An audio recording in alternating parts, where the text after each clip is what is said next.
hari amakuru meruka kubaha avuga ko Warungu ubuunya igenzurwa na Wazalendo ariko RPF inkotanyi zikaba nazo canke M23 zishaka gusubira kongera kugaba ibitero kugira ngo zifate Warungu zongere zifate za Kamanyora hariya kugira zibone inzira ibashikana Uvira ariko jewe nje ngaha kugira ngo ndabahumurize barundi bene wacu.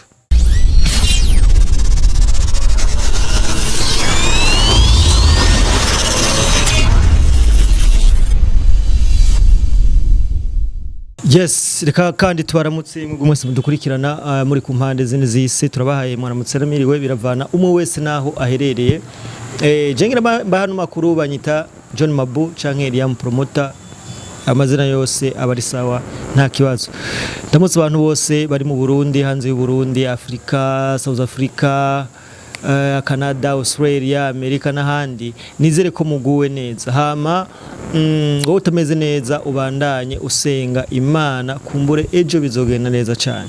So uyu munsi nkabanje tuganire ku makuru ariko aravugwa y'ibihuha aho tubona imbuga nka zose zegukira igihugu cy'u Rwanda mbese n'abandi bamwe b'abarundi bagerageza gutanga ibihuha byo guca ivutu abanyagihugu.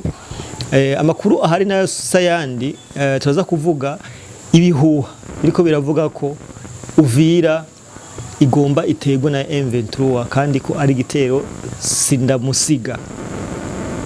Reka kandi nongere ndabashimire wewe ufasha kanyu uriko uradukurikirana wowe utarakora subscribe ndakwibutse ubandanye ubikora kugira ngo ibintu bigende neza cyane goes. Today is another day, another blessing, another beautiful day. Abari umunsi mwiza nibaza ko wagize umunsi mwiza aho uri nibaza ko ari mhezagiro igeretse hejuru y'iyindi. Abakuru rero ngoma ndabahe canke ubusesanguze ngomba nkore n'ubu mu mazimisi muzi ko mu misi yahera Uvira bari baduhaye imisi 2 kandi bakavuga ati mu ndwi imwe nzoba ndahageze ariko ingabo z'u Burundi murazi ko yaga amasigara cicaro kandi ziri professionnel zaragerageje kuburizamwo ibitero bimwe byari bigomba gukorwa n'inkotanyi ndavuga RDF inkotanyi igisikare cy'u Rwanda cihinduye izina citwa M23. Amakuru hari sayandi ubu rero bahinduye umukenyuro batanguye kugira propaganda zo gushaka gufata Uvira. Ivyo birabaye mu gihe hamaze imisi hari amasezerano hagati y'igihugu ca Kongo n'igihugu cy'u Rwanda aho bari basavye ko M23 isubiza ahantu hose yari yarifatiye nuko u Rwanda rugakura nago ingabo zago muri Kongo. Ariko amakuru ahari kandi je namye ndabivuga kuva kera burya u Rwanda ntirushobora kuva muri Kongo naho vyogenda gute parce que u Rwanda rubayeho kubera Kongo, u Rwanda rubayeho kubera amabuye y'agaciro ya Kongo.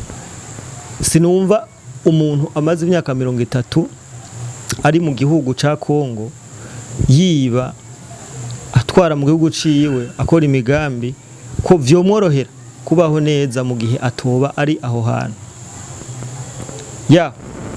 Hari amakuru meruka kubaha avuga ko Warungu ubuunya igenzurwa na Wazalendo ariko RPF inkotanyi zikaba nazo canke M23 zishaka gusubira kongera kugaba ibitero kugira ngo zifate Warungu zongere zifate za Kamanyora hariya kugira zibone inzira ibashikana Uvira ariko jewe nje ngaha kugira ngo ndabahumurize barundi bene wacu. Ingabo z'u Burundi muraziza amateka zifise kwisi hose murazi ko ingabo z'u Burundi zitavugirwamwo murazi amateka zagezera kora Centrafrique, Somalia n'ahandi. Ni gute umugwi ndasuramwo umugwi w'iterabwoba nka M23 woza gufuta amateka yakozwe n'igisirikare cyacu cy'u Burundi? Ntibibaho, ni propaganda. Abarundi rero ntimuje ngaho nabonye batangura kwandika mu menyesha makuru byinshi bavuga amajambo menshi ngo hahiye so nagira ndabaremeshe ko ntimuje ngaho ntimuje ngaho musimbwe n'umutima ngo hahiye, nta kintu na kimwe kiriko kirononekara, nta kintu na kimwe kiriko kiragenda nabi, kiretse ko ari amapropagande yabo bashira imbere canke bama bashize imbere. Ubu nyene tuvugana Walungu ikontrolwa na Wazalendo, mukanya Bukavu nayo irakontrolwa na Wazalendo. Aho n'amakuru ahari yizewe, ahubwo amakuru yandi yizewe nuko ingabo z'u Burundi igisirikare FDNB gishobora umwanya n'umwanya kugaruza Bukavu na Goma. Niyo gahunda ihari.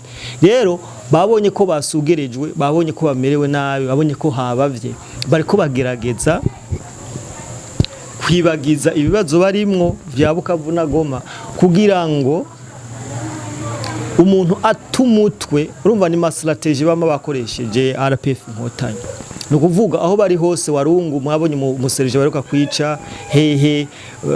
Ubu rero bahinduye umukenyuro, bashaka amaso yose tuyahange Uvira canke bakreye ico twokwita iterabwoba kugira ngo batwibagize ibiriko birabera Bukavu. Hako nababwira ko RPF canke M23 bamaze gucika inkokora. My friend, byaramaze kurangira, nije ndababwiye. Umwanya n'umwanya murumva Bukavu yamaze kuja mu minwe y'igisirikare ca Kongo, babifashijwemo cyane n'igisirikare c'u Burundi. Barundi bene wacu, nagomba ndabamenyeshe ko dukwiye kugirira icizere ingabo zacu nziza z'u Burundi. Igihugu cy'u Burundi, my friend, gifise ingabo z'injyamunyu. Hari abantu ngenda babona postinga ngo ingabo z'u Burundi ngo ziko ziragira ngo ziragambanirwa ngo n'igisirikare ca FARDC ngo kubera ngo gicanzwe. My friend, ivyo vyari Goma na Bukavu.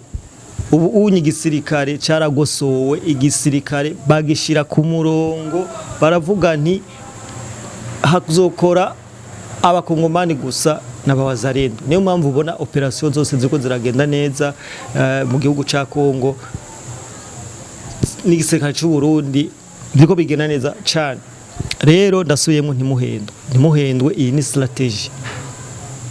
ni strategie ikoreshwa cyane. Iyo wasugerejwe uja mu binyamakuru ugatanga inkuru zisamaza abantu, nta Uvira, nta ni santimetero imwe Uvira bazopfa begereje, ahubwo Bukavu niyo isegerejwe. Bukavu niyo ishobora kugarukanwa n'abasirikare b'igihugu cyacu cy'u Burundi. Ikimenyamenya nubabwira ko bamaze gushikana intege kandi bidakunda. Mwarabonye intambara igitangura muri Goma na Bukavu, ngene abajournaliste baho biye mu Rwanda, ndavuga ba Scovia, aho bashobora kuba bari ku matere, ariko rabubu barabuze irakimwe bavuga kubera ko ndavuga ko bararengewe. Rero ibi bikwereka ko ibintu vyahindutse. Tangazamakuru ryabo yaracitse intege kuri tele, baracitse intege. Ubu rero igisigaye nuko bagira amanyanga yose bagasamaza abantu kugira ngo bumve ko erega bayita morale yumva iyo wasagirijwe wagize nta bindi bintu nyine ukuye kuvuga ugumutera igere ryanyuma. So Barundi bene wacu ndabakunda cyane, ndabibutsa wowe turakora subscribe, bandanye ubikora kugira ngo ibintu tuguma tubashikiriza bibagereho, byongere bishikire n'abandi. Akaba ari ico waneguye canke ufise woterera, urashaka kutwandikira muri commentaire, komisa tukabikorera ko. Turabakunda cyane. Bye bye.